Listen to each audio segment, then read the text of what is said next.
Vous êtes au courant? Moi, je suis tombé sur mes grosses fesses. Une attaque massive contre les Hezbollah. Et là, comment elle a été effectuée, cette attaque massive? Eh bien, les services secrets israéliens, le Mossad, parce qu'ils sont un petit peu Mossad, eh bien, ils ont fait exploser les beepers et de façon coordonnée dans la bande de Gaza, il semble-t-il aussi en Iran. Alors, qu'est-ce qui s'est passé? Comment ça s'est passé? Je ne sais pas. Alors, après, il y a en plus un autre truc qui s'est passé le lendemain. 20 morts de plus, 450 blessés de plus, puisque cette fois-ci, le Mossad a fait sauter les talkie-walkie de gars du Hezbollah. Et ils ont fait ça au moment où ils enterraient les gens qui avaient claqué le jour précédent. C'est une dinguerie. C'est digne d'un film d'espionnage. Je te parie tout ce que tu veux qu'on va avoir dans quelques mois, quelques années, un film sur le sujet, reconstitution et tout. Ça va être terrible. Ça va être un bon film. Ah, parce que la réalité là est mieux que la science-fiction ou je sais pas quoi. Là, c'est un truc de fou. C'est un truc de fou.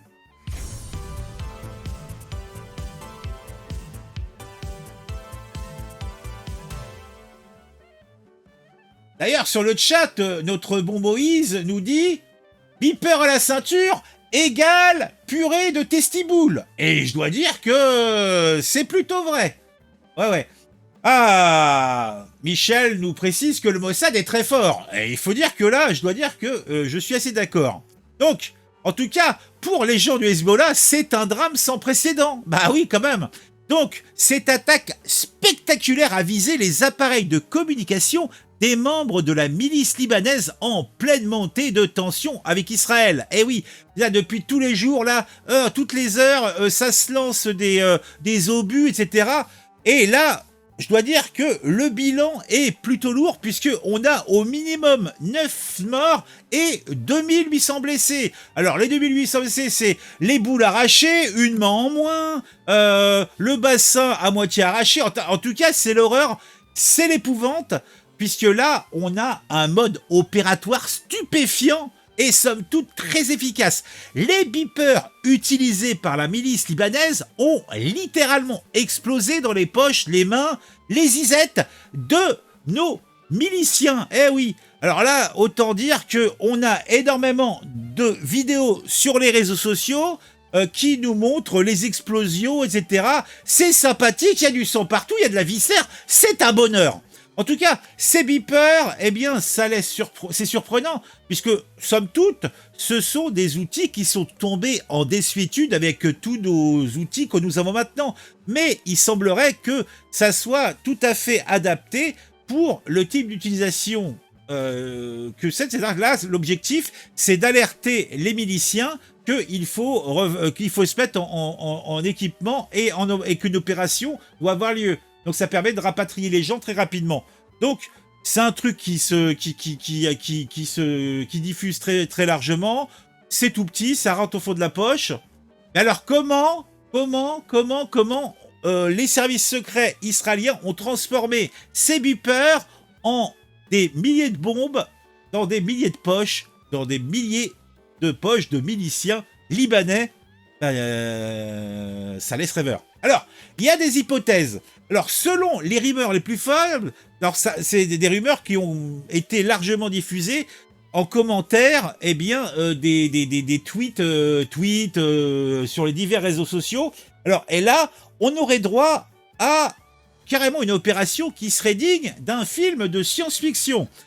On aurait hacké les batteries en lithium des beepers et ainsi celle-ci aurait surchauffé au point de finir par exploser. En tout cas, c'est une des hypothèses qui est soulevée par une source du Hezbollah au Wall Street Journal. Alors, ceci en précisant qu'il y aurait des logiciels malveillants qui auraient été installés sur les appareils. Mais cette théorie pourrait justement rester de la pure science-fiction. Une hypothèse beaucoup plus crédible nous dirait que la chaîne de production des fameux beepers, alors qu'aurait été eh bien montée en Europe de l'Est, en Bulgarie ou je sais pas où, en fait, eh bien, on aurait placé à ce moment-là des explosifs dans les beepers. Eh ben dis donc. Sur le vif, les experts en sécurité s'orientent vers un autre mode opératoire à la fois plus classique, mais tout aussi stupéfiant car complexe à réaliser en un si grand nombre et en une si grande échelle, puisque plusieurs milliers de beepers auraient tout simplement été piégés, en y intégrant des charges explosives. Alors, cette hypothèse serait compatible avec les déclarations des 3 sources libanaises qui ont déclaré à Reuters que les beepers concernés étaient un modèle moderne récemment acheté par le Hezbollah au cours des derniers mois. Et autant dire que c'est quand même un truc... Ah oui, tiens, les beepers Motorola. Pas mal, elle est bonne. Donc alors, les beepers Motorola ont été piégés en y intégrant un explosif. Et là, c'est pas un beeper, c'est une chaîne complète de production, puisque c'est des milliers d'appareils qui ont été, manipulés, piégés. Alors, à ce niveau-là, c'est du grand art. Et cela a été fait dans une totale discrétion. Alors, cette opération pourrait être ainsi l'une des attaques de chaîne d'approvisionnement physique la plus importante de l'histoire. Et c'est la réaction sur X de l'analyse de Dimitri Aspelovitch, l'ancien dirigeant d'une entreprise de sécurité informatique. Ouais, bon. Alors, cité par la BBC, un ancien expert en munitions de l'armée britannique a déclaré sous couvert d'anonymat que 10 à 20 grammes d'explosifs de qualité militaire pourraient avoir été cachés à l'intérieur d'un faux composant électronique.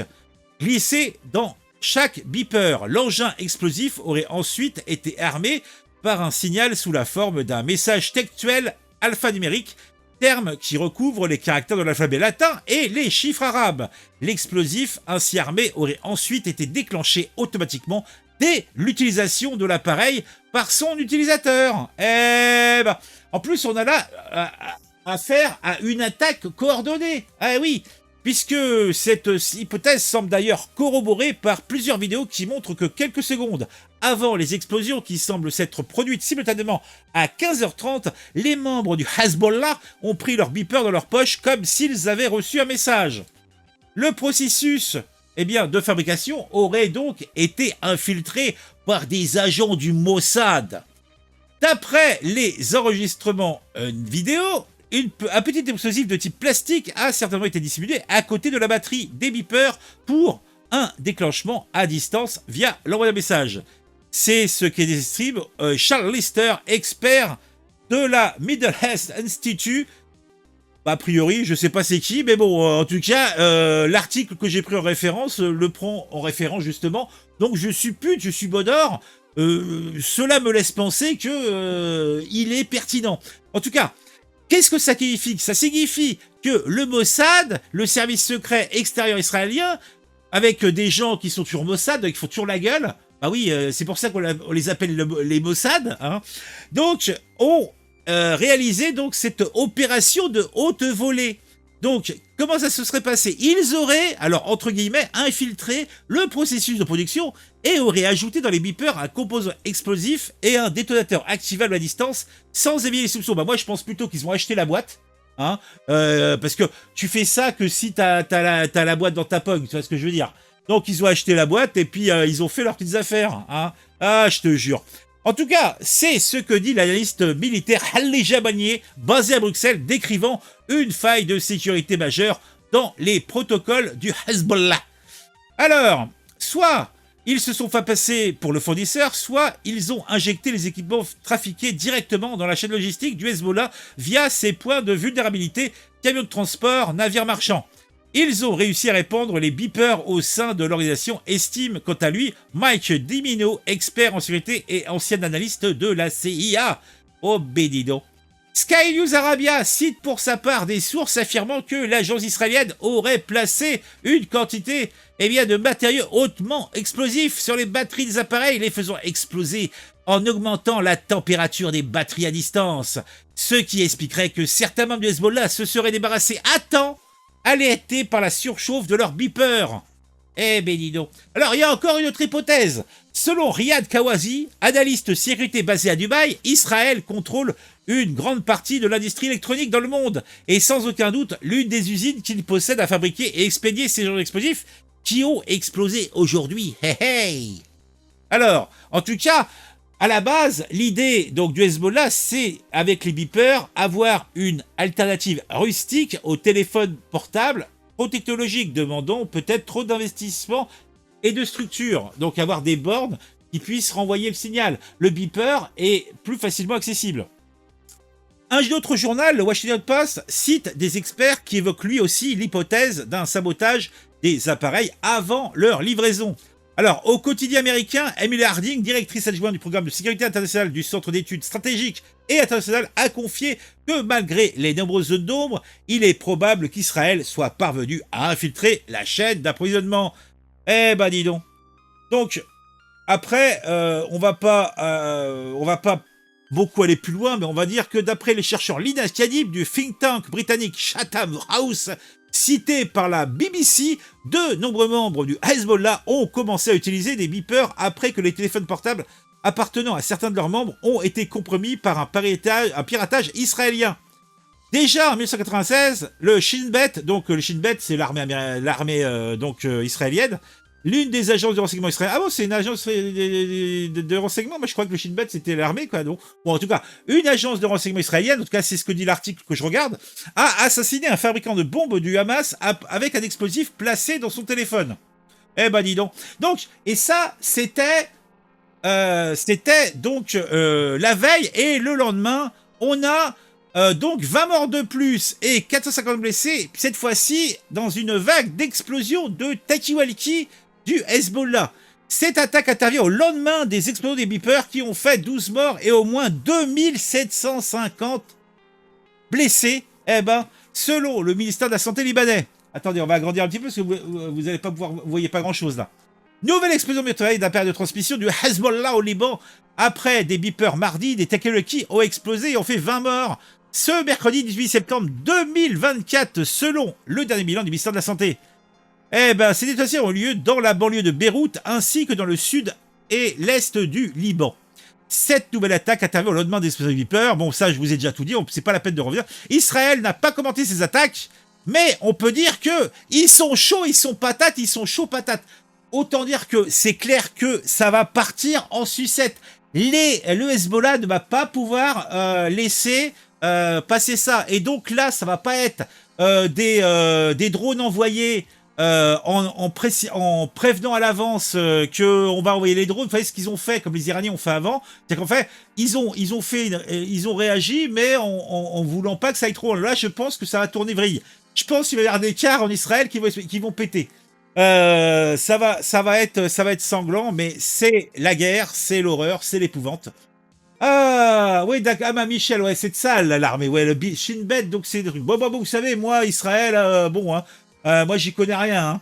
Ah, mais autant dire que c'est pas maintenant que je vais aller à Rafah prendre quelques jours de congé, si vous voyez ce que je veux dire, hein. C'est pas le moment, hein. Mon Dieu. Bon. Dites-moi en commentaire ce que vous pensez de tout ça. Alors, est-ce que vous êtes un fan des Hezbollah? Est-ce que vous êtes un fan de Mossad, d'Israël? Eh bien, dites-moi ça en commentaire.